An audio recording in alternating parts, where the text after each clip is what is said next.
سورۃ الدہر کا ترجمہ اور مختصر تشریح کور کریں گے۔ سورہ الدہر بھی مدنی سورت ہے اور اس کی امپورٹنس کے لیے یہی کافی ہے کہ اللہ کے محبوب صلی اللہ علیہ وآلہ وسلم کے بارے میں آتا ہے، صحیح بخاری اور صحیح مسلم دونوں میں یہ حدیث متفق علیہ موجود ہے کہ اللہ کے نبی علیہ السلام ہر جمعے والے دن فجر کی پہلی رکعت میں سورہ السجدہ، جسے سورہ الف لام میم السجدہ بھی کہا جاتا ہے، وہ پڑھا کرتے تھے اور دوسری رکعت میں سورہ الدہر پڑھا کرتے تھے۔ یعنی آپ علیہ السلام نے چونکہ جمعے کا دن تذکیر واعظ و نصیحت کے لیے رکھا ہوا تھا، تو وہ واعظ و نصیحت جو ہے وہ فجر کے وقت ہی شروع ہو جاتی تھی۔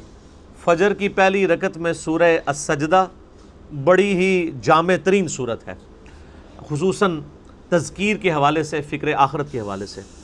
اور دوسری صورت سورہ الدہر، یہ بھی اپنے مضامین کے اعتبار سے بڑی اہم صورت ہے اور اس کا مرکزی ٹاپک جو ہے وہ جنت سے ریلیٹڈ ہے۔ اور کئی ٹاپک بھی ہیں لیکن یہ ڈومیننٹ پہلو ہے اس کے اندر۔ اہل جنت کو جو اللہ تعالیٰ نعمتوں سے نوازے گا، ان کا بڑا تفصیل کے ساتھ اس میں ذکر آیا ہے۔ اور شروع کی آیات تو بڑی یونیک آیات ہیں قرآن حکیم میں، چند مقامات جو اپنے مضمون کی گہرائی کے اعتبار سے بڑے منفرد ہوتے ہیں، ان میں سے ایک اس صورت میں بھی شروع کے مضامین آئیں گے۔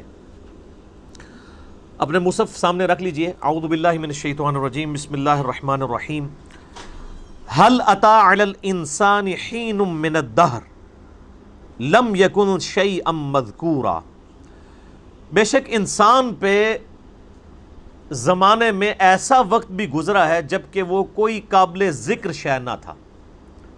ایک تو اس کا عمومی مطلب بیان کیا جاتا ہے کہ انسان جو ہے وہ ایک بے قدر پانی سے پیدا ہوا، اس کی کوئی حیثیت نہیں ہے، حتیٰ کہ اس پانی کا نام لیتے ہوئے بھی لوگ کراہت محسوس کرتے ہیں۔ بے قدر پانی سے اللہ تعالیٰ نے انسان کو پیدا فرمایا۔ تو ایک وقت انسان پہ ایسا گزرا ہے کہ جب چاہے وہ اپنے باپ کی پشت میں تھا یا اس کے بعد رحم مادر میں ٹرانسفر ہوا، پھر اس کے بعد ایک ایمبریو کی شکل میں، ایک جنین کی شکل میں اس نے پرورش پائی، وہ ایک حقیر چیز تھی، نہ تو اس کے اعضاء نمایاں تھے، نہ اس کے اندر وہ ساری کوالٹیز تھیں جو اللہ تبارک و تعالیٰ نے بعد میں اسے عطا فرمائی۔ آپ دیکھیں دنیا میں بڑے سے بڑا انسان بھی ہونا، اس کی اصل یہی ہے کہ اس کی پیدائش اس بے قدر پانی سے ہوئی ہے۔ چاہے کوئی پیغمبر ہے، چاہے کوئی بڑے سے بڑا فلاسفر ہے، چاہے کوئی بہت بڑا جو ہے وہ بادشاہ ہے، چاہے کوئی بہت بڑا سپہ سالار ہے، بہت کوئی بڑا جنگجو ہے، سب کی اصل جو ہے وہ بے قدر پانی ہے۔ اور اللہ تعالیٰ اس پانی میں سے دیکھیں کیا کیا چیزیں نکال رہا ہے، یہ اللہ کی قدرت ہے۔ تو زمانے میں ایک وقت انسان پہ ایسا بھی گزرا ہے جب اس کی کوئی قابل ذکر حیثیت نہیں تھی، پھر اس کے بعد اللہ تعالیٰ نے اسے جو ہے وہ اعضاء دیے اور ایک مکمل انسان بنا کر جو ہے روئے ارض پہ نکالا۔ اور پھر جب وہ نکلا بھی اس وقت بھی وہ محتاج تھا اپنے ماں باپ کا۔ سب سے زیادہ محتاج انسان کا بچہ ہوتا ہے۔ بلی کے چھوٹے سے بچے کو بھی آپ ٹیبل پہ رکھ دینا تو نیچے نہیں گرے گا، اپنے آپ کو روکنے کی کوشش کرے گا، لیکن انسان کا بچہ تھوڑا بڑا بھی ہو جاتا ہے، اس کی حفاظت کرنی پڑتی ہے۔ اسی لیے ماں باپ کے ساتھ حسن سلوک کا ذکر جو ہے وہ انسانوں کے لیے ہے، کہیں جانوروں کے بارے میں آپ کو یہ چیز نہیں ملے گی۔ تو یہ اللہ تعالیٰ ہے جو بے قدر چیزوں سے کیا کچھ پیدا کرتا ہے۔ انسان جو اللہ تعالیٰ کی کریشن کا کلائمیکس ہے، اس کے بارے میں اللہ فرماتا ہے کہ اس پہ بھی ایک بہت عرصہ ایسا گزرا ہے کہ بے قدر یہ چیز تھا، اس کی کوئی حیثیت نہیں تھی۔ اور ایک اس کا انٹلیکچوئلز کے ہاں اس کی تفصیل یوں کی جاتی ہے کہ انسان کو اللہ تعالیٰ نے پہلے جو پیدا فرمایا تھا وہ روحوں کی شکل میں پیدا فرمایا تھا۔ پھر وہ ایک ڈورمنٹ پوزیشن انسان کے اندر، یعنی اللہ تعالیٰ نے ان روحوں کو کسی اپنی سٹوریج کے اندر رکھ دیا، پھر اسی اعتبار سے ڈیسائیڈ کیا کہ کس نے کس وقت پیدا ہونا ہے، اس کی روح اس میں داخل کی۔ تو وہ جو ایک بہت بڑا عرصہ تھا جس میں انسان روحانی طور پہ ایگزسٹ کرتا تھا لیکن اس کے پاس جسم نہیں تھا، وہ بھی ایک ایسا پیریڈ ہے جو کہ ہم عموماً ذکر نہیں کرتے، نہ ہمیں اس طریقے سے وہ یاد ہے۔ اللہ تعالیٰ نے ہماری روحوں سے عہد لیا تھا الستو بربکم، سب روحوں نے کہا تھا قالوا بلا، لیکن ہمیں وہ چیز یاد نہیں ہے، لیکن ہم پہ وہ پیریڈ گزرا ہے۔ تو وہ بھی ایک ایسا پیریڈ تھا کہ جب انسان کو اپنی حیثیت کا اندازہ نہیں تھا، تا وقت کہ انسان کو اللہ تعالیٰ نے جسم عطا فرمایا۔ اس کو سپورٹیو وہ حدیث بھی ہے جو جامعہ ترمذی میں صحیح سند کے ساتھ موجود ہے، مسند احمد میں بھی صحیح سند کے ساتھ ہے، دلائل النبوہ امام بیہقی کی کتاب میں بھی صحیح سند کے ساتھ ہے، مشکات المصابیح میں بھی تیسری جلد میں آپ کو اللہ کے محبوب صلی اللہ علیہ وآلہ وسلم کے فضائل کے چیپٹر میں مل جائے گی کہ صحابہ کرام نے پوچھا اے اللہ کے نبی صلی اللہ علیہ وآلہ وسلم آپ پہ نبوت کب واجب ہوئی، کب آپ نبی بنائے گئے؟ تو آپ نے فرمایا کہ میں اس وقت بھی اللہ کے ہاں خاتم النبیین لکھا ہوا تھا جبکہ ابھی آدم علیہ السلام روح اور جسم کے درمیان تھے، ایک روایت میں آتا ہے مٹی اور پانی کے درمیان تھے، میں اللہ کے ہاں اس وقت بھی خاتم النبیین لکھا ہوا تھا۔ یعنی اللہ کے ڈیوائن علم میں، اللہ کے پاس تو روحیں موجود ہیں نا، اللہ نے پہلے ہی ڈیسائیڈ کر لیا بھائی اس روح نے محمد رسول اللہ بننا ہے، اس روح نے فرعون بننا ہے، اس نے موسیٰ بننا ہے، اس نے ابو جہل بننا ہے۔ اللہ کو تو پتہ ہے اپنے ڈیوائن علم کی وجہ سے۔ تو وہ ایک جو پیریڈ ہے وہ ہمیں یاد نہیں ہے، اس وقت ہم کوئی قابل ذکر شے نہیں تھے، جب تک کہ دیکھیں جب تک فرعون دنیا میں آیا نہیں ہے اس وقت تک اس کی فرعونیت سے لوگ انٹروڈیوس تو نہیں ہوئے، اللہ کے ہاں تو وہ روح کی شکل میں موجود تھا۔ تو وہ والا بھی ایک پیریڈ ہو سکتا ہے۔ دو معنی ہو گئے، اور ایک تیسرا معنی ہے جو لوگ ایوولوشن کے قائل ہیں، ارتقاء کے۔ ایک ارتقاء وہ ہے جو ڈارونزم والا ہے کہ انسان جو ہے وہ جانوروں کی اولاد ہے یا چمپینزی کی اولاد ہے، یہ تو ٹوٹلی ایک حرام عقیدہ ہے، کفری عقیدہ ہے۔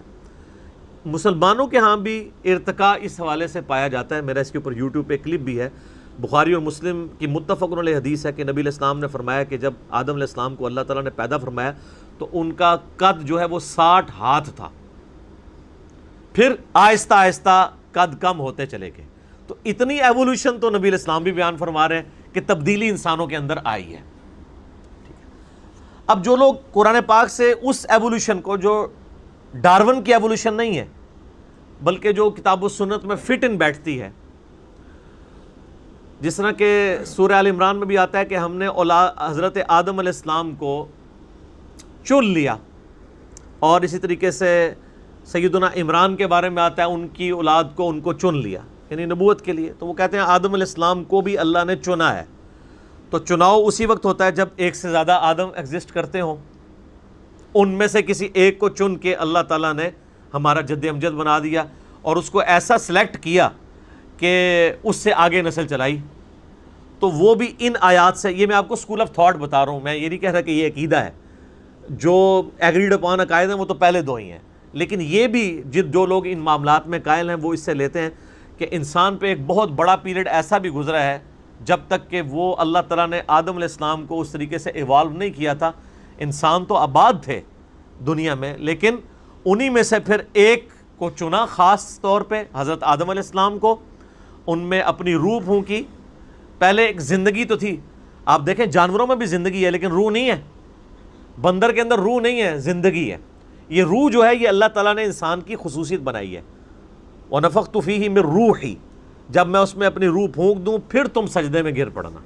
یہ اللہ تعالیٰ کا خاص امر ہے جو انسان کے ساتھ خاص ہے، اللہ کی مخلوق ہے روح۔ تو کہتے ہیں جو پہلے انسان ایگزسٹ کرتے تھے نا، وہ صرف جان والے انسان تھے، ان میں اللہ تعالیٰ نے اپنی روح نہیں پھونکی تھی، ان میں سے ایک شخص کو اللہ نے چوز کیا، اور وہ ہمارا پہلا جد امجد، ہمارا باپ سیدنا آدم علیہ السلام۔ پھر ان کی دیکھیں اس میں بھی ایک ایوولوشن، یہ تو آپ دیکھ لیں کہ بخاری مسلم میں حدیث تو بالکل واضح ہے، ویسے سورہ نساء کے شروع میں بھی آتا ہے کہ اسی سے اس کا جوڑا بنایا حضرت آدم سے، اور بخاری مسلم میں آتا ہے کہ وہ ٹیڑھی پسلی سے پیدا ہوئے۔ تو یہ بھی دیکھیں ایک انسان میں سے دوسرا انسان نکلا ہے، مرد میں سے اللہ تعالیٰ نے اس کے جوڑے کو پیدا کیا، سیدہ جو ہے حوا سلام اللہ علیہا کو۔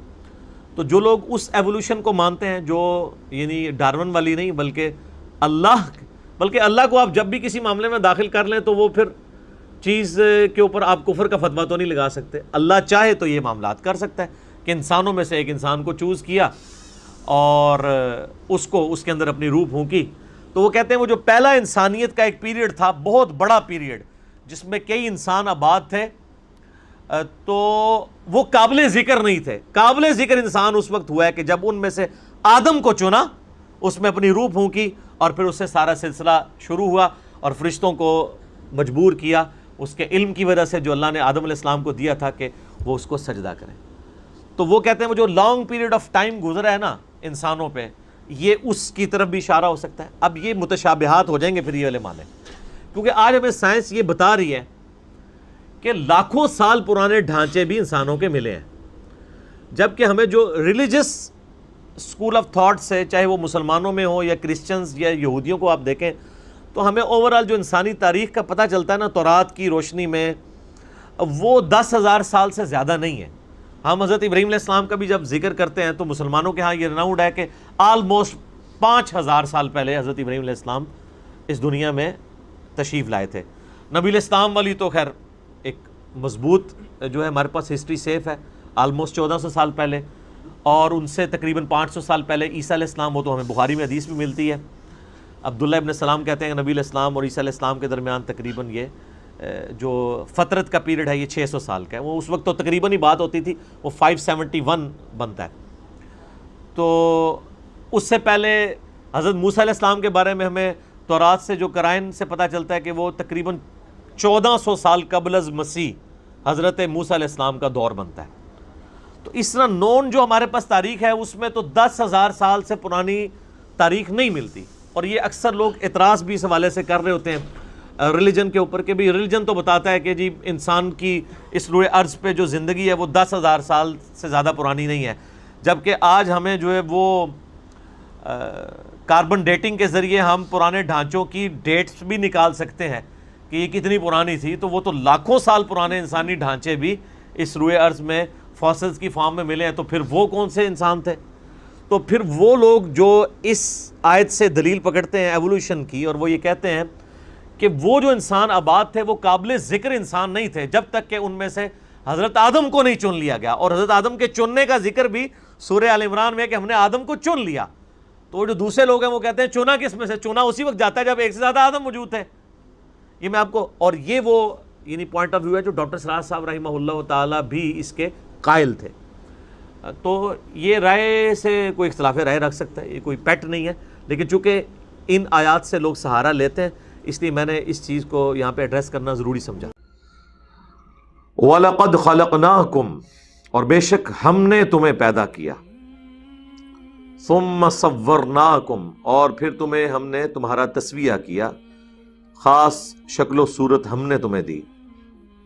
یہ اب اسپیسیفکلی ذکر ہو رہا ہے حضرت آدم علیہ السلام کا, کیونکہ ہم بھی ان کی اولاد ہیں.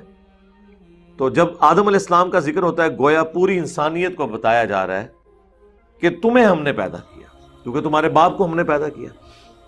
سورۃ النساء میں اللہ تعالیٰ نے فرمایا نا, یا ایھا الناس اتقوا ربکم الذی خلقکم من نفس واحدہ وخلق منها زوجہا, اس رب کا تقوی اختیار کرو جس نے تمہیں ایک جان سے پیدا کیا, پھر اسی جان سے اس کا جوڑا بنایا, اور پھر ان دونوں سے کثیر تعداد میں مرد و عورت اس زمین کے اوپر پھیلاتی ہے. ثم قلنا للملائکۃ اسجدوا لآدم, پھر ہم نے اس کے بعد حکم دیا فرشتوں کو کہ آدم کے لیے سجدہ کرو. یہ سجدہ عبادت کا سجدہ نہیں تھا, عبادت کا سجدہ ہمیشہ اللہ کے ساتھ خاص رہا ہے. تعظیم کا سجدہ اگلی امتوں میں غیر اللہ کے لیے بھی ہو جاتا تھا, چاہے وہ ماتھا رکھنا ہو اس کے سامنے, خواہ وہ ٹو باؤ ڈاؤن ہو یعنی اس کے سامنے یوں سر جھکانا, لیکن اس امت میں اس چیز کی اجازت نہیں ہے. جس طرح ختم نبوت کی برکت سے اب قیامت تک کوئی آسمانی خبر نہیں آئے گی, کشف, الہام یا اس قسم کے جتنے دعوے ہیں یہ سب کے سب باطل ہیں, سوائے ایک چیز کے وہ خواب ہیں جو بخاری مسلم میں آیا کہ میری وفات کے بعد اب غیب کی خبروں میں صرف مبشرات باقی ہیں. پوچھا گیا وہ کیا ہیں؟ فرمایا خواب, اور وہ بھی بخاری مسلم میں آیا, وہ 3 قسم کے ہیں, اللہ کی طرف سے, شیطان کی طرف سے اور نفس کی طرف سے. یعنی مستقبل کی خبر آ سکتی ہے. اگر وہ آخرت سے متعلق ہے تو وہ تو قیامت والے دن ہی جا کے پتہ چلے گا, دنیا میں تو کوئی کنفرم نہیں کر سکتا ہے. اور اگر دنیا سے متعلق ہے تو جب تک وہ واقعہ ہو نہیں جاتا اس وقت تک آپ کنفرم نہیں کر سکتے، کیونکہ پیغمبر دنیا میں موجود نہیں ہے نا۔ علم غیب مخلوق تک پہنچانے کا ذریعہ صرف پیغمبر ہوتے ہیں۔ اللہ تعالیٰ نے واضح فرمایا سورہ آل عمران میں، وَمَا كَانَ اللَّهُ لِيُطْلِعَكُمْ عَلَى الْغَيْبِ، یہ اللہ کی شان ہی نہیں کہ تمہیں غیب پر اطلاع دے، وَلَكِنَّ اللَّهَ يَجْتَبِي مِن رُسُلِهِ مَن يَشَاءُ، بلکہ اللہ چن لیتا ہے اپنے رسولوں میں سے جسے چاہتا ہے۔ تمہارا کام ہے اللہ اور اس کے رسولوں پر ایمان لے کر آؤ۔ تو اب قیامت تک کوئی ایسا معاملہ ہونے والا نہیں ہے، اس لیے اللہ تعالیٰ نے توحید کو آخری درجے میں کامل کیا کہ جس طرح اگلی امتوں کے اندر کشف اور الہام ہو جایا کرتا تھا، حضرت عیسیٰ علیہ السلام کی ماں کو ہوا، حضرت موسیٰ علیہ السلام کی ماں کو ہوا، اس امت میں کشف بھی بین کر دیا تاکہ کوئی ختم نبوت کے اوپر ڈاکہ مار ہی نہ سکے، کسی کی جرأت ہی نہ ہو کہ ختم نبوت کے اوپر ڈاکہ مارے۔ کشف الہام کے نام کے اوپر یا امتی نبی کے نام کے اوپر، جس طرح غلام احمد قادیانی دجال نے کیا، یہ دروازہ بین کر دیا۔ اسی طریقے سے توحید کے حوالے سے بھی آخری درجے میں اللہ تعالیٰ نے یہ چیز اسٹیبلش کر دی کہ سجدہ تعظیمی جو عبادت کا نہیں ہوتا تھا، رسپیکٹ کا ہوتا تھا، اگلی امتوں میں جائز تھا، وہ بھی اس امت میں حرام کیا تاکہ کوئی یہاں سے بھی دروازہ نہ کھول لے شرک کا، کیونکہ اب کسی نبی نے تو قیامت تک نہیں آنا، توحید میں اگر اب رکھنا ڈلا تو اس رکھنے کو کون فل کرے گا؟ اس لیے اللہ تعالیٰ نے اپنے محبوب صلی اللہ علیہ وآلہ وسلم کی مبارک زبان سے اس چیز کو اسٹیبلش کر دیا کہ نہ تو کوئی کشف الہام ہوگا تاکہ ختم نبوت آخری درجے میں ہو جائے، اور نہ ہی سجدہ تعظیمی ہوگا تاکہ توحید کے حوالے سے بھی ایک چیز اسٹیبلش ہو جائے کہ یہ صرف خدا کا حق ہے، ایاک نعبد و ایاک نستعین، عبادت کی ہر شکل صرف اللہ کے ساتھ خاص ہے۔ حضرت یوسف علیہ السلام کو ان کے بھائیوں نے سجدہ کیا، فرشتوں نے آدم علیہ السلام کو سجدہ کیا، یہ سجدے تعظیمی تھے، عبادت کے نہیں تھے، جو اس امت میں بین ہے۔ اور اس کو سپورٹیو وہ آیت بھی ہے سورہ حامیم السجدہ، سورہ فصلت کی، کہ نہ سجدہ کرو چاند کو نہ سورج کو، بلکہ سجدہ کرو اسے جس نے ان کو پیدا کیا۔ اور تفسیر تو پھر سنن ابی داؤد میں، سنن ابن ماجہ میں آئی ہے کہ اگر میں سجدہ جائز سمجھتا تو بیویوں سے کہتا کہ اپنے خاوندوں کو سجدہ کریں، عبادت کا سجدہ نہیں، رسپیکٹ کا، اس حق کے سبب جو اللہ نے ان کو دیا۔ اور پوری تفصیل تو آئی ہے سنن ابن ماجہ کے اندر، ابو داؤد کے اندر، کہ ایک صحابی نبی علیہ السلام کو سجدہ کر رہے ہیں، نبی علیہ السلام نے کہا سر اٹھا، یہ کیا کر رہا ہے؟ انہوں نے کہا یا رسول اللہ، میں ہیرا نامی شہر میں گیا تھا، وہاں لوگ اپنے سردار کو سجدہ کرتے ہیں، آپ تو اللہ کے رسول ہیں، ہم آپ کو سجدہ کیوں نہ کریں؟ آپ نے فرمایا جب میں مر جاؤں گا اور تم میری قبر سے گزرو گے تو کیا میری قبر پہ بھی سجدہ کرو گے؟ ان کا نہیں یا رسول اللہ۔ تو فرمایا پھر مجھے کیوں سجدہ کر رہے ہو؟ اگر میں سجدہ جائز سمجھتا تو بیویوں سے کہتا کہ خاوندوں کو سجدہ کریں اس حق کے سبب جو اللہ تعالیٰ نے ان کو دیا ہے۔ تو اللہ تعالیٰ فرما رہے ہیں ہم نے فرشتوں کو حکم دیا کہ سجدہ کرو، فَسَجَدُوا إِلَّا ابلیس، تو سب کے سب سجدے میں گر پڑے سوائے ابلیس کے۔ ابلیس کا مطلب ہے وہ شخص جو جیلس ہوتا ہے، حسد کرنے والا۔ لم یکم من الساجدین، وہ سجدہ گزاروں میں شامل نہیں ہوا۔ اس آیت سے یہ شائبہ ہوتا ہے کہ شاید ابلیس بھی ایک فرشتہ تھا اور اس نے نافرمانی کی، کیونکہ یہاں حکم کس کو ہوا؟ فرشتوں کو، اور ساتھ آیا کہ سب کے سب گر پڑے سوائے ابلیس کے۔ گویا کہ ابلیس وہ واحد فرشتہ تھا جس نے سجدہ نہیں کیا۔ اس سے یہ گمان ہوتا ہے، لیکن یہ ایسا نہیں ہے۔ قرآن حکیم میں ایک آیت ایسی ہے قصہ آدم اور ابلیس کے 7 دفعہ مختلف صورتوں میں ذکر میں وہ آیت نہیں آئی سوائے ایک جگہ کہ وہ ہے سورہ الکہف، آیت نمبر 50۔ کان من الجن ففسق عن امر ربی، وہ جنوں میں سے تھا، اس لیے اس نے اپنے رب کی نافرمانی کی.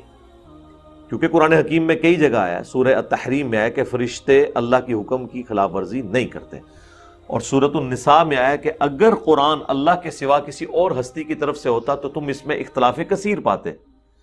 اب یہ تو اختلاف کثیر ہی بن گیا نا کہ قرآن حکیم میں جا بجا یہ چیز آئے کہ فرشتے نافرمانی کر ہی نہیں سکتے، اور پھر 6 جگہ پہ آ جائے کہ فرشتے نے سجدہ نہیں کیا ابلیس نے. اگر وہ 7واں مقام نہ ہوتا سورۃ الکہف والا آیت نمبر 50 تو ہمیں یہ نہ پتا چلتا کہ یہ شیطان نے سجدہ کیوں نہیں کیا. اس لیے نہیں کیا کہ وہ جن تھا، اس لیے اس نے نافرمانی کی. 2 ہی مخلوقات ہیں جنہیں اختیار دیا گیا، جن اور انسان. فرشتوں کے پاس بھی عقل ہے لیکن اختیار نہیں ہے، وہ صرف نیکی کے کام کرتے ہیں. لیکن ایک ایشو پھر بھی اپنی جگہ رہے گا کہ اللہ تعالیٰ نے جب فرشتوں کو حکم دیا تو 7 جن کا تو ذکر ہی نہیں تھا، تو اس پہ سجدہ کرنا کیوں واجب تھا؟ یہ اکثر ملحدین کی طرف سے بھی اعتراض کیا جاتا ہے.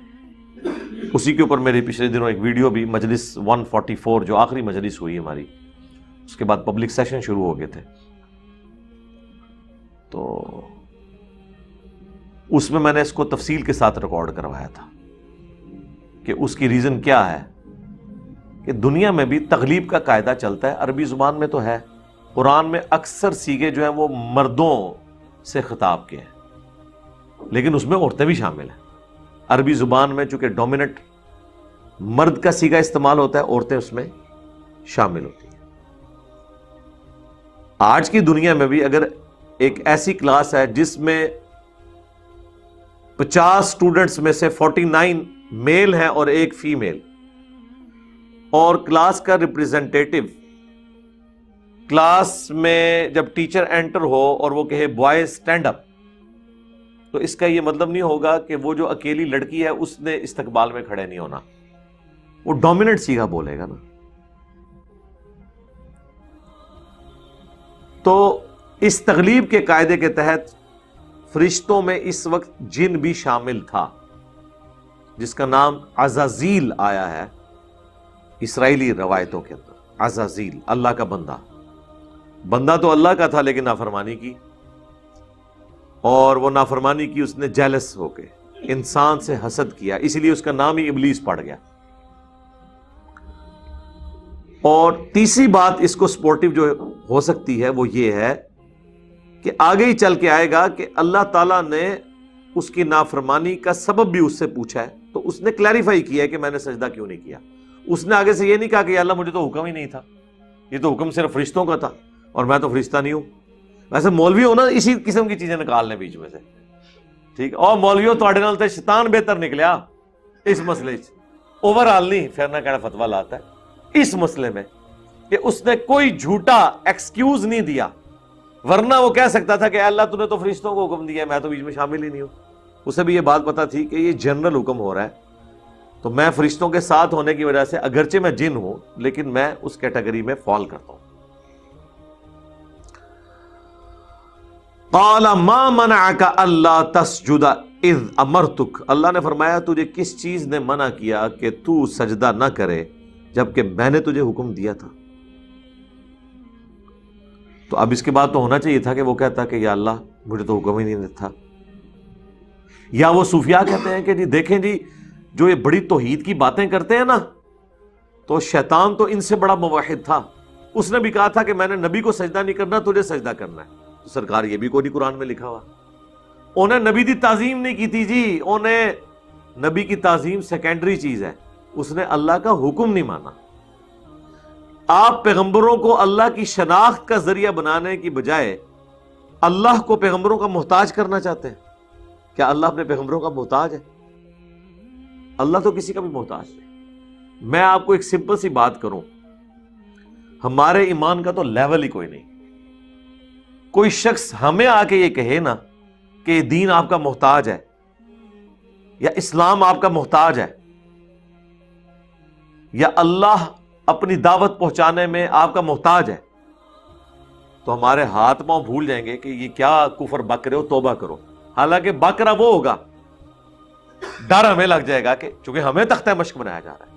سرکار اگر ہمارے ایمان کا کمزور ترین لیول ہے انبیاء کے مقابلے پہ، اگر ہمارا یہ حال ہے کہ ہم ڈرتے ہیں اس بات سے کہ کوئی شخص ہمارے بارے میں کلیم نہ کرے، تو جو امام الموحدین ہیں انبیاء کرام علیہ السلام، ان کے بارے میں آپ سوچ بھی سکتے ہیں کہ انہیں کبھی یہ وہم بھی آئے کہ ہم توحید کے اس حوالے سے کسٹوڈین ہے کہ اللہ ہمارا محتاج ہے کہ ہم نے لوگوں تک اسلام کا پیغام پہنچانا ہے؟ جب ہم نہیں سوچ رہے تو وہ پیغمبر کیسے سوچ سکتے ہیں؟ ان کا تو ایمان بہت اعلیٰ درجے کا ہے، انہیں تو اللہ کی شناخت بھی ہم سے زیادہ ہے۔ تو یہ ساری صوفیاء نے اس قسم کی باتیں اور بیسیکلی انبیاء کی بھی تعظیم کرانا ان کا مقصد نہیں ہوتا۔ وہ پھر اگے ٹردے نے، وہ کہتے ہیں کہ انبیاء کرام کی تعظیم ضروری ہے، اس کے بعد وہ کہتے ہیں ہماری تعظیم کریں، کیونکہ صحابہ کے لیے وہ پیر و مرشد تھے، تمہارے لیے ہم پیر و مرشد ہیں۔ اصل جو کڑنا یہ ہوتا ہے، انہوں نے آپ کو تو کہتے رہتے ہیں جی فنا فی شیخ، پھر فنا فی رسول، پھر فنا فی اللہ، تو پوری زندگی فنا فی شیخ ہی رہتے ہیں، اللہ تے وہ رسول تک پہنچ دینی۔ وہ کہتے ہیں جی پیچھے تے اللہ ہی ہے نا جی، اللہ نے پیچھے کر دیتا۔ جب ہم کہتے ہیں رسول اللہ کی اتباع کرو، وہ کہتے ہیں نہیں، یہ بھی تو رسول کا راستہ ہی اتار رہے ہیں، پیچھے تے رسول ہی ہے نا، اللہ بھی پیچھے، رسول بھی پیچھے، تے بابے تواڈے اگے۔ ٹھیک ہے، تو پھر اگر ہم پیار محبت سے یہ عرض کریں کہ مرنے سے پہلے اے مسلمان کر لے اس پہ غور، کتابوں کا خدا اور ہے، بابوں کا خدا اور، تو کسی کو ناراض نہیں ہونا چاہیے۔ آپ نے خود بابے کھڑے کر دیے نا اللہ اور اس کے رسول کے مقابلے پر، عز وجل و صلی اللہ علیہ وآلہ وسلم۔ تجھے کس چیز نے منع کیا جب میں نے تجھے حکم دیا تھا کہ تو سجدہ کر؟ اب اس نے نہ تو یہ بہانہ کیا کہ مجھے حکم نہیں تھا، نہ اس نے یہ بہانہ کیا کہ میں نے جو ہے وہ صرف تجھے ہی سجدہ کرنا ہے اور کسی کو نہیں کرنا، میں پکا مواحد ہوں، میں وابی ہوں۔ وہ کہتے ہیں وابی سی، شیطان بھی وابی سی۔ ہاں،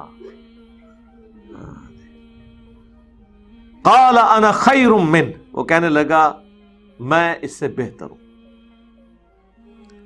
یعنی وہ اس کا اندر کا جو خناس تھا، اندر کی غلاظت باہر آ گئی کہ وہ حسد کر گیا کہ آدم علیہ السلام سے میں بہتر ہوں۔ اور ریزن اس نے کیا بتائی؟ خلقتنی من نار وخلقتہ من طین، تو نے مجھے آگ سے پیدا کیا اور اسے پیدا کیا مٹی سے۔ اچھا، یہ جو الفاظ ہے نا، یہ نہ سمجھیے گا کہ یہ کوئی ادھر اللہ ہے اور ادھر شیطان ہے اور یہ آپس میں گفتگو کر رہے ہیں، اللہ بول رہا ہے جس طرح میں آپ سے بول رہا ہوں، نہیں، لیس کمثلہ شیء۔ یہ گفتگو کس سٹائل میں ہوئی، اس میں الفاظ تھے نہیں تھے، آواز تھی نہیں تھی، یہ کوئی تفصیلات نہیں ہے، یا یہ اس کے ساتھ دل میں گفتگو ہوئی، یہ کوئی تفصیلات نہیں آئی ہے۔ تو اس نے کہا کہ تو نے مجھے آگ سے پیدا کیا اور اسے مٹی سے۔ اس کا مطلب ہے کہ وہ خدا کو اپنا خالق مان رہا ہے۔ دیکھیں کتنی بڑی بدبختی ہے، خدا کو اپنا پروردگار مان رہا ہے، اپنا پیدا کرنے والا مان رہا ہے، خدا کے پیرلل میں اپنے آپ کو طاقت نہیں مان رہا، طاقت اللہ کی مان رہا ہے۔ اور مسلمان کیا کہتا ہے؟ عبد القادر جیلانی نے اسرائیل کو بھی روح کھولی، اوے تسی جو کچھ بابیاں دے بارے کلیم کر رہے ہو نا، ہم بابوں کو تو برا نہیں کہتے، انہوں نے تو یہ نہیں کہا ہوگا، لیکن اگر کسی بابے نے یہ بات بھی کی ہے نا تو وہ تو شیطان سے بھی بدتر ہے، ایسے بابوں سے تو شیطان بہتر ہے۔ اگر کسی نے ایسی بات کی ہے کہ شیطان بھی اللہ کو اپنا رب مان رہا ہے، اور آگے جب مہلت مانگے گا نا قیامت تک زندہ رہنے کی، وہ بھی اللہ سے مانگے گا، نوٹ کرنے والی بات ہے۔ اور تہاڈا بابا شیطان تو بھی ود گیا ہے، وہ کہنا ہے میں اسرائیل کو روح، یعنی اللہ نے اسرائیل کو بھیجا روح نکالنے کے لیے، اور کہتے ہیں کہ جناب انہوں نے واپس کھولی۔ سرکار کسی بابے کو یہ گمان ہے نا کہ وہ روح واپس لا سکتا ہے، وہ سٹامپ پیپر پہ صرف مجھے لکھ دے کہ اگر انجینئر صاحب مجھے شہید کریں تو ذمہ داری میرے اوپر ہے، انہوں میں پبلکلی کیمرے دے سامنے شہید کرنا، اپنی روح واپس ڈال کے دسے، پھر میں انہوں مننا گا، ٹائم قیامت تک ہے بابے تیرے ہستے۔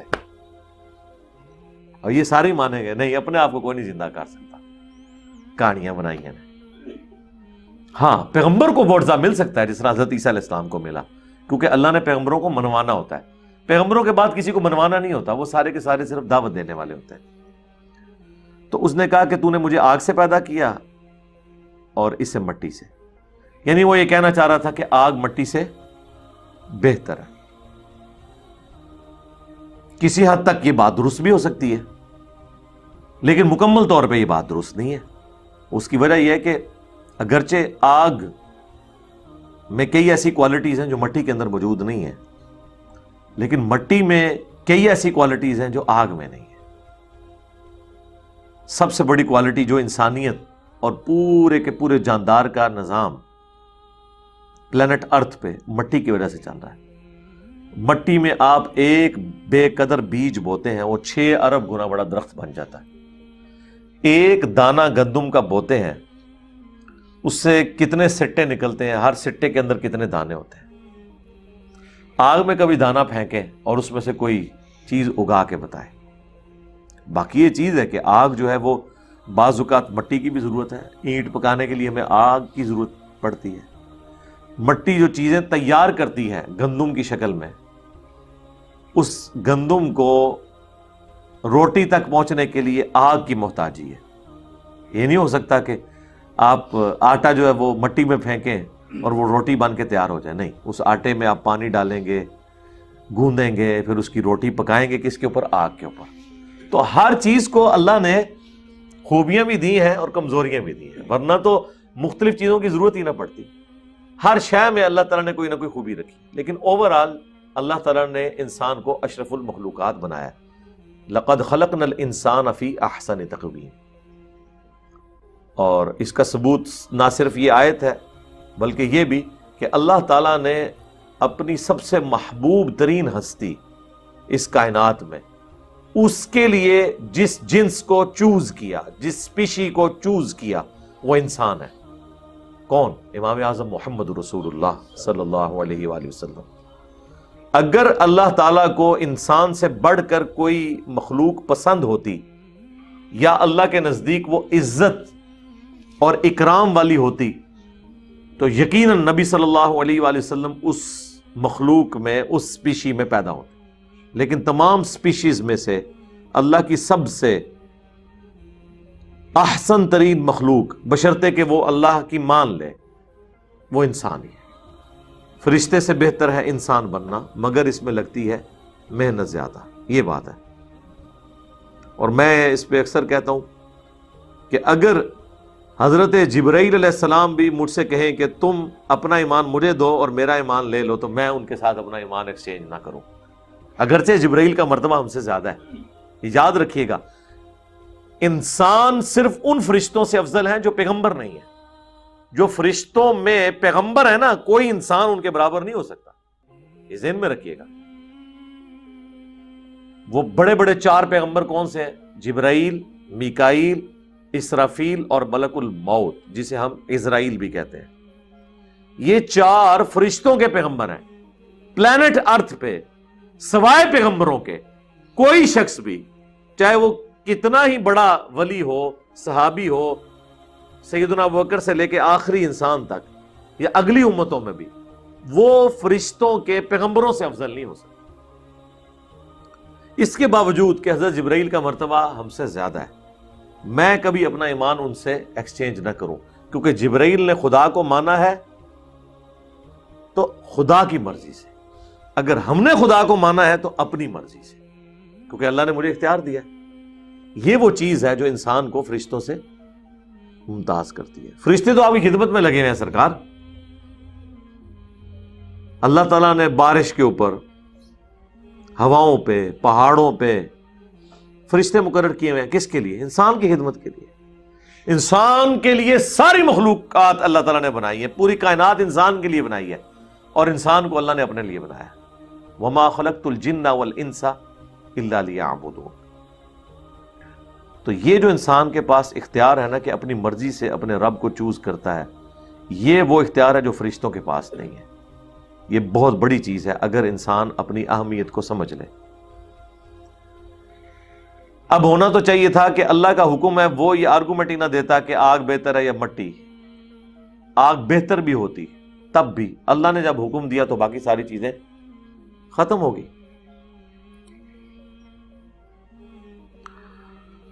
قال فاہبط منہا، تو اللہ نے فرمایا اتر جا یہاں سے، یعنی جو قرب کا مقام اللہ نے اس کو دیا ہوا تھا، واللہ عالم وہ کیسا مقام تھا، نکل جا۔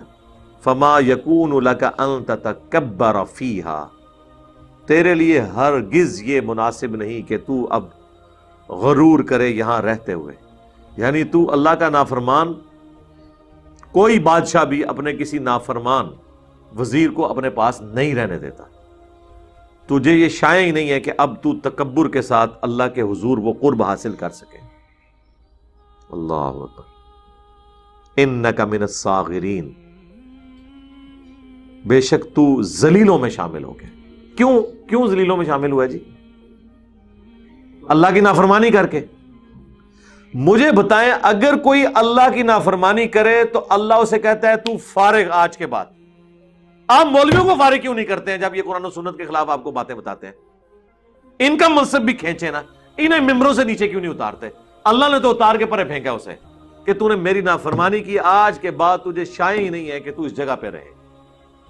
اور الٹا جب ممبروں سے آپ کو علماء یہ واز کر رہے ہوں کہ قرآن و حدیث ڈائریکٹ نہ پڑھنا، گمراہ ہو جاؤ گے، یہ غدار اللہ اور اس کے نبی کے عز و جل و صلی اللہ علیہ وآلہ وسلم، ان کو ممبروں سے اتار کے الگ کیوں نہیں کرتے؟ سوال تو ہے نا جی، سوال تو کوئی بھی دماغ میں آ سکتا ہے نا۔ اس کا مطلب ہے کہ پھر علماء کو اگر ہم ممبروں سے نہیں اتار رہے تو یہ اب وہ رسپیکٹ اویل نہ کریں جو انہوں نے قرآن و سنت کی بنیاد پہ اویل کی تھی۔ یعنی علماء کی عزت لوگ کیوں کرتے ہیں کہ جی یہ قرآن و سنت کے ماننے والے ہمیں قرآن و سنت سکھاتے ہیں، اگر یہ قرآن و سنت کے دشمن ہو جائے تو ان کا وہ عزت والا لباس اور منصب غائب نہیں ہو جاتا؟ شیطان نے جب انکار کیا تو اللہ نے کہا تجھے اب یہ شائع نہیں ہے کہ اب ادھر تو کون سی کس اکڑ میں ہے جب تو نے میرا حکم ہی نہیں ماننا۔ اب دیکھیں شیطانیت اس چیز کا نام ہے۔ اتنی بڑی دھمکی کے بعد تو فوراً کہنا چاہیے تھا یا اللہ غلطی ہوگی معاف کر دے۔ ایک سٹیٹ آف مائنڈ میں وکھرے جہاں میں چلا گیا تھا، مجھے اب ہوش آ گئی ہے، میری پوسٹ جا رہی ہے، خدا کے لیے تیرے ہی واسطہ پیش کرتا ہوں، تیری عزت کا واسطہ کہ مجھے معاف کر دے۔ لیکن یہ گیر الٹا لگ چکا ہے یہاں پہ۔ اب وہ آ گیا ضد کے اندر، قال انظرنی الی یوم یبعثون، وہ کہنے لگا اے اللہ اگر ایسا ہی ہے نا تو پھر مجھے اب قیامت کے دن تک مہلت دے دے۔ ہم تو ڈوبے ہیں صنم، ان سب کو لے کے ڈوبیں گے ساتھ، یعنی حضرت آدم علیہ السلام اور اس کی اولاد کے ساتھ میں دشمنی نبھاؤں گا، مجھے ایک دفعہ مہلت دے دے۔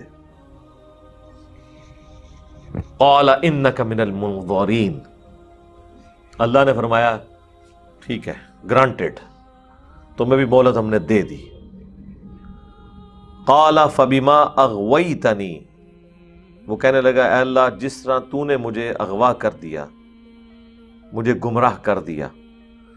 اچھا اللہ نے تو کوئی گمراہ نہیں کیا یار، وہ اپنی مرضی سے ہوا ہے، اللہ نے تو اسے پوچھا ہے کہ بھائی، حالانکہ اللہ تو پابند بھی نہیں تھا پوچھنے کا کہ تو نے سجدہ کیوں نہیں کیا، ڈائریکٹ ہی حکم سنا دیتا، پورا کیس چلا ہے، اس کے بعد اللہ نے فیصلہ سنایا۔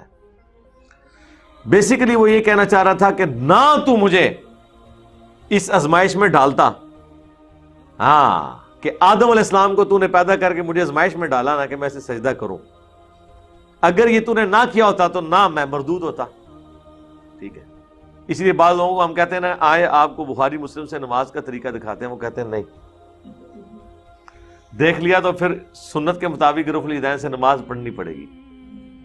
پھر اس لیے آپ سنتے ہیں نا زیادہ علم بھی نہیں حاصل کریدا، پکڑ ہو جاتی ہے، پھر عمل کرنا پہ جاتا ہے۔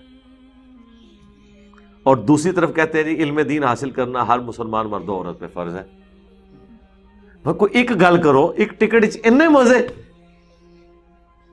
تو کہنے لگا جس طرح تو نے مجھے گمراہ کیا نا، لَأَقْعُدَنَّ لَهُمْ صِرَاطَكَ الْمُسْتَقِيمَ، میں ضرور بیٹھ جاؤں گا ان کو گمراہ کرنے کے لیے تیرے سیدھے راستے کے اوپر۔ ثُمَّ لَآتِيَنَّهُمْ مِن بَيْنِ أَيْدِيهِمْ، پھر میں ضرور آؤں گا ان کے پاس بہکانے کے لیے ان کے آگے سے، وَمِن خَلْفِهِمْ اور ان کے پیچھے سے، وَعَنْ أَيْمَانِهِمْ اور ان کے دائیں جانب سے، وَعَنْ شَمَائِلِهِمْ اور ان کے بائیں جانب سے، وَلَا تَجِدُ أَكْثَرَهُمْ شَاكِرِينَ اور اے اللہ پھر تم اکثر لوگوں کو شکر گزار نہیں پاؤ گے۔ اے اللہ اندازہ کریں کتنے بڑے بڑے دعوے، کیونکہ اسے یہ پتا چل گیا تھا کہ جب بھی اختیار دیا جائے نا، اختیار کا استعمال صرف ایک ہستی ہے جو صحیح کر سکتی ہے، وہ اللہ ہے۔ اس کی صفت عدل بھی ہے اور صفت رحمت بھی ہے، وہ کسی پہ ظلم بھی نہیں کرتا۔ اللہ کے علاوہ جسے بھی اختیار دیا گیا نا، وہ اس اختیار کا 100% درست استعمال نہیں کرے گا، کہیں نہ کہیں وہ لغزش کا شکار ہو جائے گا۔ اور اس میں کوئی تفریق نہیں ہے، اس میں پیغمبر بھی شامل ہے، لیکن پیغمبروں کو ایک ایج حاصل ہے، وہ گناہ نہیں کرتے۔ لغزش ان سے بھی ہوئی ہے، حضرت آدم سے ہی ہو گئی، آگے چل کے آئے گا، اور کئی ایک چیزیں، گناہ نہیں لیکن لغزش ہوئی ہے۔ لیکن اللہ وہ ہے کہ جو لغزش بھی نہیں کرتا۔ تو اسے یہ پتہ چل گیا تھا کہ جب انہیں اختیار ملے گا تو یہ کام تو ڈالیں گے، اس لیے یعنی شیطان کو پوری امید تھی اسلامی بھائیوں سے اور انسانی بھائیوں سے کہ یا اللہ ایک دفعہ مجھے موقع دے، دیکھ میں انہیں سارے نو قائل کر کے اپنے فرقے چ لینا ہے۔ ہاں فرقے چ لے کے آیا وہ اپنے، اتنا اعتماد تھا اسے، اور یہ اس کا دعویٰ اتنا درست نکلا ہے کہ قرآن پاک میں اللہ تعالیٰ نے اس چیز کو انڈورس کر دیا کہ شیطان نے یہ کر دکھایا جو اس نے وعدہ کیا تھا۔ ہم نے جو وعدہ کیا نا کہ جو کچھ بھی ہے تیرے محبوب کی امت سے ہیں اور حرمت رسول پہ جان بھی قربان ہے، ہم تو پورا نہیں کر سکے، لیکن قرآن حکیم میں ایک آیت ایسی ہے، میں جب بھی پڑھتا ہوں نا تو کانپ اٹھتا ہوں، کانپے ٹانگ جاتی ہیں، ہاں ٹانگیں نہیں کانپتی، اور وہ یہ آیت ہے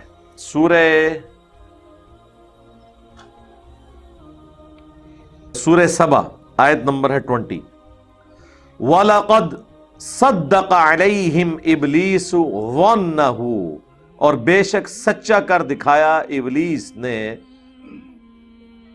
اپنا گمان ان کے متعلق۔ فَأَتْبَعُوهُ إِلَّا فَرِيقًا مِّنَ الْمُؤْمِنِينَ، تو سب کے سب اس کے پیروکار بن گئے سوائے چند مومنین کے۔ وہ تو ہے سورۃ الاعراف میں ہی، آگے چل کے آئے گا وَلَقَدْ ذَرَأْنَا لِجَهَنَّمَ كَثِيرًا مِّنَ الْجِنِّ وَالْإِنسِ، میں نے جنوں اور انسانوں کی اکثریت پیدا ہی جہنم کے لیے کی ہے۔ یہ نہیں کہ اللہ ظلمن بھیجے گا، یعنی اللہ نے یہ فائنل فیصلہ سنایا ہے کہ ہونا الٹیمیٹلی ایسا ہے۔ پھر ساتھ فرما دیا ہم نے انہیں دل دیے تھے یہ سوچتے نہیں، ہم نے انہیں کان دیے تھے یہ سنتے نہیں، آنکھیں دی تھی یہ دیکھتے نہیں جو عبرت کا دیکھنا ہے۔ اولئک کالانعام بل ہم اضل، یہ جانوروں اور چوپایوں کی مانند ہیں بلکہ ان سے بھی گئے گزرے ہیں، جو اللہ کی ان نعمتوں کو یوز کر کے حق اور باطل میں پہچان نہیں کرتے۔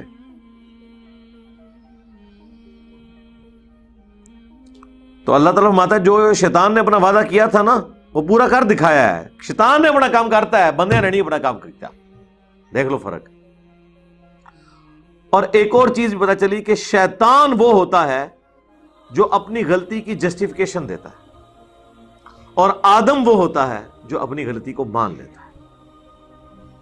اب یہی حضرت آدم علیہ السلام سے بھی غلطی ہوگی، لیکن وہ یہ نہیں کہیں گے کہ یا اللہ میں نے جو کچھ کیا ٹھیک کیا، ربنا ظلمنا انفسنا وان لم تغفر لنا وترحمنا لنکونن من الخاسرین، وہ دعا بھی آگے چل کے آئے گی اسی سورۃ الاعراف میں۔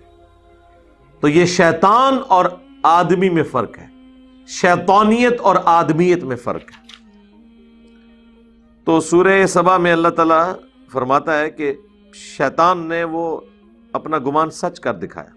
وما کان لہ علیہم من سلطان، اور شیطان کی کب جرت تھی کہ ان پہ کوئی قابو رکھتا، الا لنعلم من یؤمن بالآخرہ، یہ اس لیے تھا کہ تاکہ ہم جانچیں کہ کون آخرت پر ایمان رکھتا ہے، ممن ہوا منہا فی شک، اور کون ہے جو آخرت کے بارے میں اللہ کے حضور پیش ہونے کے بارے میں شک میں۔ وَرَبُّكَ عَلَىٰ كُلِّ شَيْءٍ حَفِيظٌ، اور اللہ تعالی ہر چیز کو گھیرے ہوئے ہے، حفاظت فرمانے والا ہے۔ یعنی اللہ نے فرمایا یہ جو میں نے اختیار دیا نا شیطان کو کہ یہ لوگوں کو ورغلائے، تو یہ صرف اس لیے تھا تاکہ اس کے ذریعے تمہیں جانچا جائے۔ جب تک دو راستے نہیں ہوں گے، شیطان کا اور پیغمبر کا راستہ، اس وقت تک آزمائش تو نہیں ہو سکتی۔ تو یہ جو اختیار بھی ہے یہ اس کے لیے ہے تاکہ لوگوں کو ٹیسٹ کیا جا سکے، اور یہ اختیار ایبسولوٹ نہیں ہے، صرف دعوت کی حد تک ہے۔ یہاں تو ہے نا اختیار دیا، اب یہ اختیار کون سا ہے؟ اب ایک اور جگہ تو اللہ تعالیٰ شیطان کے ریفرنس سے کہہ رہا ہے، وہ سورہ ابراہیم کی آیت نمبر 22، شیطان سے آخری ملاقات جو انسان کی ہوگی قیامت کے دن، وہاں پہ دیکھیں نا جی شیطان پھر کیسا مانڈو لائے گا بندیاں نو۔ جو لوگ کہتے ہیں شیطان نے کام کرایا، میں کہتا ہوں جی زمین و آسمان کی ساری مخلوقات مل کے ایک بندے کو نماز نہیں چھڑا سکتی۔ اگر گورنمنٹ اناؤنسمنٹ کرے کہ جو فجر کی نماز فلاں مسجد کی پہلی صف میں جماعت سے پڑھے 1 لاکھ روپیہ انعام ہے، جڑے کہتے ہیں نا میری تو آنکھ ہی نہیں کھل دی 10 بجے تو پہلے، میں تکنا جناب وہ آنکھ میں نہیں کھل دی۔ ہاں، اس کا کیا مطلب ہے کہ شیطان کا کوئی اختیار نہیں ہے۔ آج تک کبھی نہیں ہوا کہ کوئی شخص مسجد میں جانے لگے اور شیطان انسانی شکل میں سامنے آ کے کہے کہ میں تمہیں آج مسجد نہیں وڑن دینا، تیری جرت مسجد میں نہیں جانے دوں گا، نہیں۔ اور نہ یہ ہوگا کہ اذان کے آواز کے بعد آٹومیٹکلی آپ کے پاؤں مسجد کی طرف جائیں، یہ بھی نہیں ہوگا۔ اللہ نے اختیار آپ کو دیا، آپ کی مرضی اذان کی آواز پہ مسجد کی طرف جائیں یا نماز کی طرف جائیں یا آپ شیطانی کاموں کی طرف جائیں۔ تو یہ جو شیطان سے آخری ملاقات ہے نا، اس میں اللہ تعالیٰ نے سورہ ابراہیم کے اندر اس سے بڑی کیا شفقت ہوگی کہ دنیا میں نقشہ کھینچ دیا۔ آیت نمبر ہے 22، وقال الشیطان لما قضی الامر، اور شیطان کہے گا جب قیامت کے دن فیصلہ ہو چکے گا۔ لو جی، ایک شیطان کے اوپر آپ کا بھروسہ تھا کہ آپ قیامت کے دن یہ بہانہ کریں گے کہ یا اللہ شیطان نے سارا کچھ کرایا ہے، تو سرکار جاگ جاؤ۔ اللہ نے قیامت کے دن کی فلم پہلے چلا دی ہے کہ شیطان کہے گا جب فیصلہ ہو چکے گا جنتیوں کا جنت کے لیے اور جہنمیوں کا جہنم کے لیے، تو ظاہر ہے جہنمی تو کہہ رہے ہوں گے مردودہ تو مروایا ہے، تو اس کے جواب میں پھر ان کے شیطان شریف ارشاد فرمائیں گے ان اللہ وعدکم وعد الحق، دیکھو بے شک اللہ نے جو تم سے وعدہ کیا تھا نا وہ تو سچا وعدہ تھا۔ کیا وعدہ کیا تھا؟ اللہ تعالیٰ نے قرآن میں جگہ جگہ فرمایا کہ اللہ تعالیٰ وعدہ خلافی نہیں کرتا۔ کیا وعدہ کیا؟ کہ جو میرے پیغمبروں کے ماننے والے ہوں گے ان کو جنت دوں گا، اور جو پیغمبروں کی نافرمانی کریں گے جہنم میں ان کو پھینکا جائے گا۔ تو اللہ نے تو وعدہ پورا کیا کہ جو اللہ کے ماننے والے تھے، ان کے پیغمبروں کے ماننے والے تھے، ان کو تو اللہ نے جنت میں پہنچا دیا، اور تم لوگ تو میرے ماننے والے تھے نا، شیطان کے ماننے والے تھے۔ تو دیکھو وَوَعَدْتُكُمْ، اور جو میں نے تم سے وعدہ کیا تھا نا فَأَخْلَفْتُكُمْ، تو دیکھو آج میں اعلان برات کرتا ہوں، میں نے وہ وعدہ ہی توڑ دیا۔ اچھا، اب آپ سوچ رہے ہوں گے کہ کون بیوقوف ہے جو شیطان کے وعدے پہ وقت گزار رہا ہو؟ کوئی بھی نہیں۔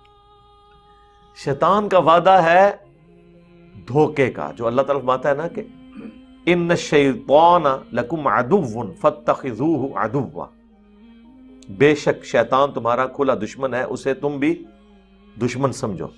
شیطان جو ہے کیا کرتا ہے؟ طول عمل کا شکار کرتا ہے، انسان کو لمبی امیدیں دلاتا ہے۔ یار ابھی کون سی جوانی کی عمر ہے، تھوڑی عمر ڈھال لے، بچوں کی شادیاں ہو جائیں، پھر میں داڑھی رکھ لوں گا، پھر میں مسیتی پہ رہنا ہے کیونکہ کاروں تو میں ٹھڈے، تو پھر میں مسجد ہی رہوں گا، اذان بھی دیاں گا، سارے کام کراں گا۔ یہ جو شیطان امید دلاتا ہے نا، اللہ بڑا غفور رحیم ہے جی، اتنی بڑی کائنات ہے، منو نے دوزخ کی سٹ کے اللہ نو کہ لبنا جی، سرکار اللہ نو کچھ نہیں لبنا، لیکن تہانوں نے چھڈنا کوئی نہیں جی۔ آئے میں تم دس دیا، کیونکہ اللہ تعالیٰ نے قیامت والے دن اپنے اس وعدے کو پورا کرنا ہے، اور اللہ تعالیٰ وعدے کی خلاف ورزی نہیں کرتا کہ جو پیغمبروں کے مخالفین ہیں وہ جہنم میں جائیں گے۔ یہ ہو نہیں سکتا کہ فرعون جنت میں چلا جائے اور موسیٰ علیہ السلام ایسی جنت میں رہے جہاں پہ فرعون ہو۔ انہوں نے خدا کے لیے تکلیف اس لیے کاٹی تھی۔ جو جھوٹ بولتا ہے وہ خدا نہیں ہے، اور جو خدا ہے وہ جھوٹ نہیں بولتا۔ ہاں، یہ ذہن میں رکھیے گا، یہ بالکل واضح ہے۔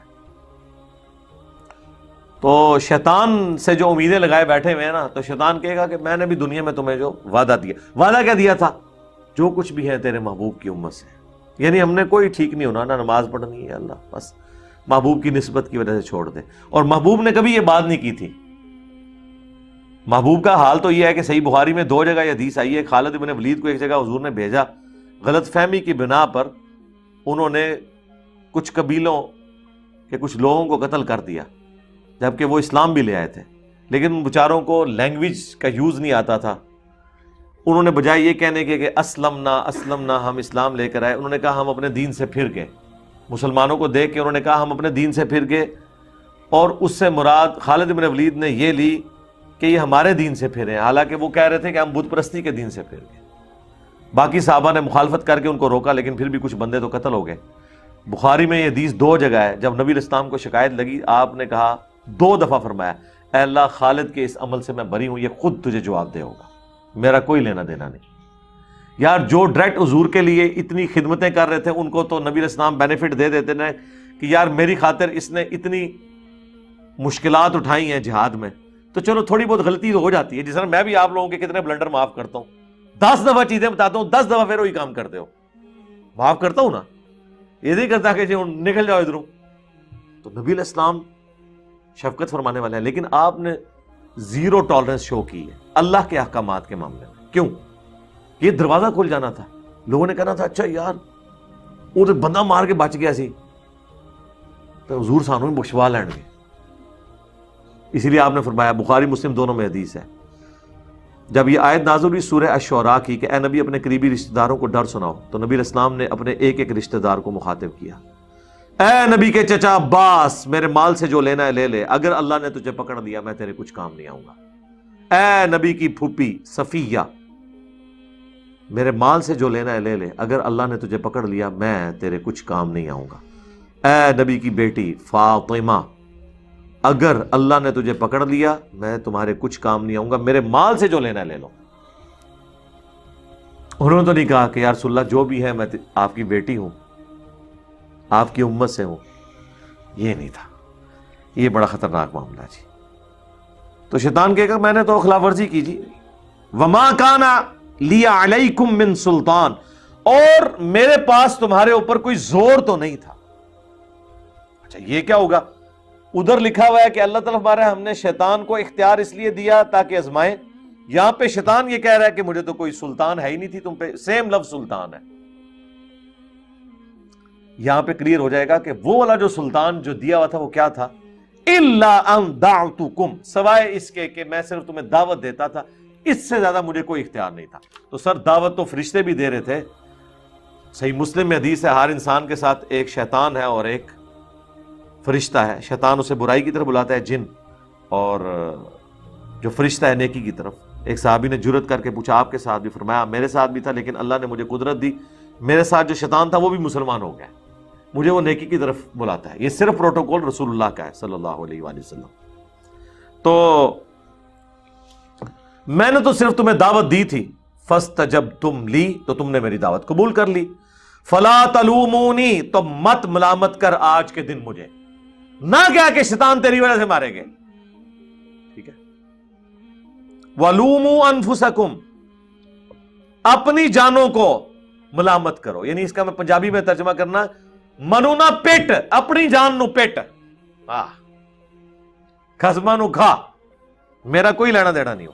یار دیکھیں اللہ کتنا مہربان ہے، قیامت کے دن جو کچھ ہونا تھا اگر آپ کو دنیا میں کوئی یہ بتا دے کہ یہ اگر آپ 5 بجے یہاں سے نیچے نکلے تو یہ میں آپ کو ویڈیو دکھا رہا ہوں کہ ایک یہاں سے اتنا بڑا ٹریلا آئے گا آپ کو کچل کے چلا جائے گا، تو مہربانی کریں کہ 10 منٹ رک جائیں۔ تسی کہو گے 10 منٹ نہیں سرکار، میں کل 5 بجے تک اتنے ہی ہاں، اور اللہ نے آپ کو قیامت کے دن کی ویڈیو پہلے چلا دی ہے کہ قیامت والے دن کیا آپ کے ساتھ بننے والی ہے۔ شیطان کے یہ وعدے جھوٹے نکلنے ہیں۔ شیطان کے وعدے یہ نہیں کہ دنیا میں کوئی بڑے سے بڑا انسانی شیطان سے بھی آگے شیطان کہے نا تو اس کے ساتھ وہ وعدہ نہیں قبول کرے گا۔ شیطان یہ ہے کہ دھوکے سے کہتا ہے خیر ہے حضور بخشوا لیں گے، وہ فلانے بزرگ نے کہا میرے مرید ہو جاؤ میں جنت تانوں نال لے کے جاواں گا، ہاں وہ فلانے بزرگ نے قرآن تے حدیث تے پڑھی نہیں ہوئی سی، انہیں یہی کہنا سی، انہوں کہن دیو جاہل نو، ورنہ جس نے قرآن حدیث پڑھا ہو تو وہ یہ باتیں کرے گا، وہ تو وہی کچھ کہے گا جو میں آپ سے کہہ رہا ہوں۔ میں نے تو تمہیں صرف دعوت دی تھی، فاستجبتم لی فلا تلومونی ولوموا انفسکم ما انا بمصرخکم وما انتم بمصرخی، نہ آج میں تمہارا مددگار ہو سکتا ہوں اور نہ تم میرے مددگار ہو سکتے، یعنی ٹھیک ہے ہن چلیے جتھے جانا ہے، ہاں کٹھے ہی جاواں گے۔ انی کفرت بما اشرکتمونی من قبل، بے شک میں آج کے دن انکار کرتا ہوں جو تم نے دنیا میں مجھے اللہ کے ساتھ شریک ٹھہرا لیا تھا۔ یار شیطان کی پوجا کون کرتا ہے؟ ہر وہ شخص شیطان کا پجاری ہے جو اللہ کی شریعت کے مقابل شیطان کے حکم کے اوپر لبیک کہتا ہے. اسی کو قرآن میں کہا گیا افرأیت من اتخذ الہہ ہوا، اے نبی بھلا تم نے اس شخص کو دیکھا جس نے اپنی خواہشات نفسانی کو اپنا رب مان لیا ہوا ہے. یعنی جو فجر کے وقت اپنی نیند چھوڑ کر اٹھتا نہیں ہے تو اس کا رب پھر وہ نیند ہے، وہ پھر شیطان کی عبادت کر رہا ہے، اللہ کی عبادت تو نہیں کر رہا. ان الظالمین لہم عذاب علیم، اور بے شک ظالموں کے لیے دردناک عذاب ہے. یعنی یہ نہیں ہے کہ یہ سارا پیٹ سے آپ دوبارہ اللہ تعالیٰ کہ یار چھوڑو جاؤ تسی بھی جاؤ یار معاف کیتا، انج نہیں ہونا. الٹیمیٹلی جہنم کا فیصلہ. اللہم اجرنا من النار، اللہم لا تجعلنا منہم، آمین. تو بات یہاں پہ مکمل ہوئی تھی سورۃ الاعراف کی آیت نمبر 17 پہ کہ تم اے اللہ تو ان میں سے اکثر کو ناشکرا پائے گا. اچھا باقی جگہوں پہ یہ بھی آتا ہے کہ اللہ تعالیٰ کو شیطان نے خود کہا تھا کہ سوائے تیرے جو مخلص بندے ہیں نا، مخلص جو چنے ہوئے ہیں، ایک لفظ ہے مخلص. مخلص ہوتا ہے اخلاص شو کرنے والا. مخلص کوئی بھی انسان ہو سکتا ہے، مخلص صرف پیغمبر ہوتے ہیں جنہیں اللہ چنتا ہے. جس طرح حضرت یوسف علیہ السلام کے بارے میں اللہ تعالیٰ فرماتا ہے کہ اس عورت نے یوسف کا قصد کیا، یوسف بھی قصد کر لیتا اگر ہماری نشانی نہ دیکھتا، بے شک وہ ہمارے مخلص بندوں میں تھا. یعنی ایسے بندے جن کو ہم نے چن لیا. یہ صرف پیغمبر ہے، پیغمبر کے بعد کوئی بھی چنا ہوا نہیں ہے. ہم نے مخلص ہونے کی کوشش کرنی ہے تو انشاءاللہ اللہ ہمیں اپنے لیے مخلص کر لے گا. لیکن جو بائی ڈیفالٹ جسے کمپیوٹر لینگویج میں کہا جاتا ہے نا، یا بائی برتھ کہہ لیں پیغمبروں کے لیے مخلص، وہ صرف پیغمبر ہے. وہ اللہ کی حفاظت میں ہوتے ہیں اپنی پیدائش سے لے کے اپنی وفات تک، وہ مخلص بندے ہیں. قال اخرج منها مذءوما مدحورا، اللہ تعالیٰ فرمائے گا نکل جا یہاں سے ذلیل اور راندہ درگاہ ہو کر. جب اس نے کہا نا کہ میں آگے سے پیچھے سے دائیں سے بائیں سے ان کے اوپر حملے کروں گا، اکثر لوگوں کو میں ورغلا دوں گا، تو اللہ نے اب ہونا تو چاہیے تھا. اللہ تعالیٰ کہتا میں تکنا میرے بندے نو تو کس طرح کرنا ہے. ہاں دنیا میں اگر کوئی بدماش آ کے تھریٹ لگائے کسی بادشاہ کو، بادشاہ کہتا ہے میرے بندے نو آستے لا تو میں تینوں تکنا وا. لیکن اللہ وہ بادشاہ نہیں ہے. کیوں؟ اس لیے کہ اللہ نے یہ مخلوق اس لیے پیدا نہیں کی ہے کہ اللہ تعالیٰ ان کے اوپر حکومت کرے، اس لیے پیدا کی ہے کہ انہیں اختیار دے اور یہ اپنی مرضی سے اللہ کو چنے. یہ محبت کا جذبہ وہ جذبہ ہے جو اللہ اپنی مخلوق سے چاہتا ہے. اگرچہ اللہ اس محبت کا محتاج نہیں ہے، لیکن اللہ تعالیٰ اپنے بندوں سے چاہتا ہے کہ وہ مجھے چاہیں. تو جب اللہ کی ڈیمانڈ ہے نا اپنے بندوں سے، پھر اللہ تعالیٰ کہے گا کہ اچھا شیطان جو میرے ساتھ غداری کر رہا ہے تو ٹھیک ہے میں اسے بھی جہنم میں ہی پھینکوں گا. ایک مثال دنیاوی طور پہ، اگر کوئی عورت بدکار ہو تو خاوند اسے قبول نہیں کرتا. یار خاوند نہیں شرک برداشت کرتا. اللہ تو بہت غیرت مند ہے. یہ اللہ کی غیرت ہے کہ جب شیطان نے کہا نا کہ میں انہیں ورگلاؤں گا تو اللہ نے یہ نہیں کہا کہ میں ان کی حفاظت کروں گا. اللہ نے کہا اچھا میں کتابیں بھیجوں، میں پیغمبر بھیجوں، میں انہیں آخرت کی فلم پہلے چلا کے بتا دوں، اس کے باوجود یہ تیرے پیچھے چلیں تو ٹھیک ہے، پھر یہ تیرے ہی ہیں، لے جائیں ان کو، کوئی گارنٹی نہیں، یہ غدار ہیں میرے، میں ان کو اپنے ساتھ نہیں رکھنے کے لیے تیار. یہ ہے جناب کتابوں کا خدا. آپ کو خدا بتایا کہ بوڑھی نانی اماں ہے، اینڈ تے سارے نو ہی معاف کر دے گی. نہ، اللہ فرما رہا ہے جس نے شیطان کی پیروی کی، شیطان تیرے ساتھ انہیں بھی میں ذلیل و خوار کر کے جہنم میں بھیجوں. نکل جا یہاں سے ذلیل و خوار ہو کر. لمن تبعک منہم لأملأن جہنم منکم اجمعین، جو کوئی تیری اب پیروی کرے گا نا تو میں جہنم کو بھر دوں گا تجھ سے اور تیرے ماننے والوں سے. جاؤ نکل جاؤ، دفع ہو جاؤ یہاں سے. ہوئے ہوئے ہوئے ہوئے سرکار، یہ جب میں پڑھتا ہوں نا آیات تو میں کانپ اٹھتا ہوں. اس کائنات میں اگر انسان کا کوئی واحد سہارا ہے نا تو اللہ کی ذات ہے. تو یہ شیطان کی پیروی اتنی بڑی بیماری ہے کہ اللہ بھی ہاتھ چک لینا ہے. پھر تو اس سے پہلے کہ اللہ ہم سے ہاتھ اٹھا لے اور وہ ہمیں سپورٹ کرنے کے لیے راضی نہ رہے، اس کے دامن کرم میں ہی پناہ لے لیجئے۔ اس لیے آپ دیکھیں یہ قصہ آدم اور ابلیس جب سورہ صاد میں آیا نا، سورہ صاد جب کنکلوڈ ہوئی ہے نا جی، کس شان سے کنکلوڈ ہوئی ہے، انسان حیران ہو جاتا ہے۔ یہی بات وہاں پہ بھی ریپیٹ ہوئی ہے، ظاہر بار بار یہی باتیں ریپیٹ ہو رہی ہیں نا۔ وہاں پہ الفاظ ہے قال فبعزتک لاغوینہم اجمعین، شیطان نے کہا مجھے تیری عزت کی قسم میں ساروں کو اغوا کر لوں گا، الا عبادک منہم المخلصین، ہاں جو تو نے خالص اپنے بندے کیے ہوئے نا ان کو تو میں نہیں کر سکتا، یعنی پیغمبروں کو۔ قال فالحق والحق اقول، اللہ تعالیٰ فرماتا ہے پھر سن لو فیصلہ، سچی بات تو یہ ہے اور میں سچی بات ہی کرتا ہوں، کھری کھری بات سناؤں گا۔ لَأَمْلَأَنَّ جَهَنَّمَ مِنْكَ وَمِمَّنْ تَبِعَكَ مِنْهُمْ أَجْمَعِينَ، تو میں ضرور بھار دوں گا جہنم کو تجھ سے اور ان تمام لوگوں سے جو تیری پیروی کریں گے، یعنی جنوں اور انسانوں میں سے۔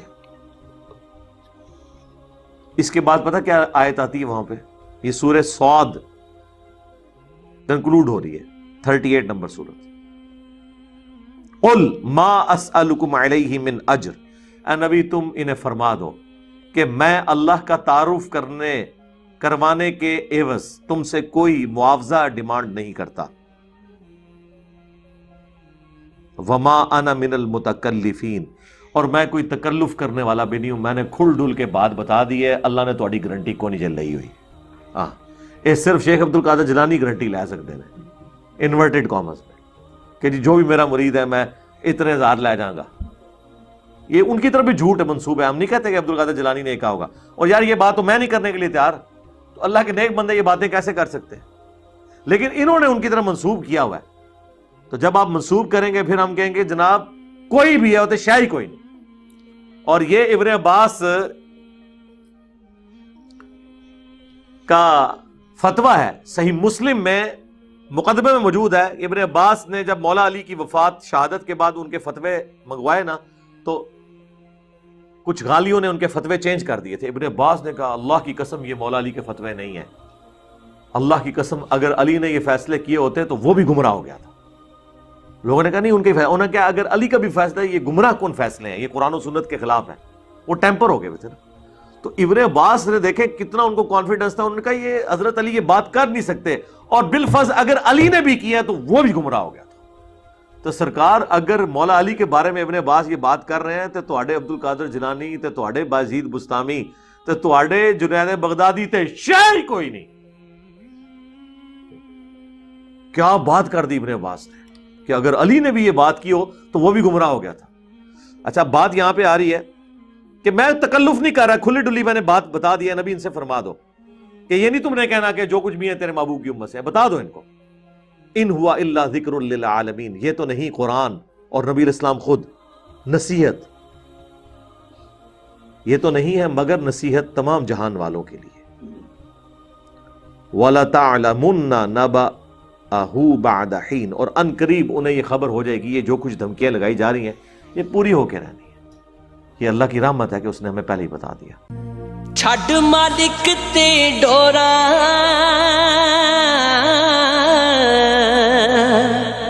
چھڈ مالک تے ڈورا تو کیوں ڈولدا ایں، ایک رستہ بند ہوندا چار رب کھولدا ایں، ایک رستہ بند ہوندا چار رب کھولدا اے۔ چھڈ مالک تے ڈوراں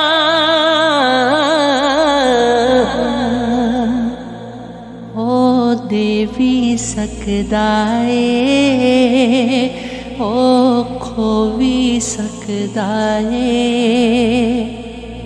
تیرا چنگا ماڑا لو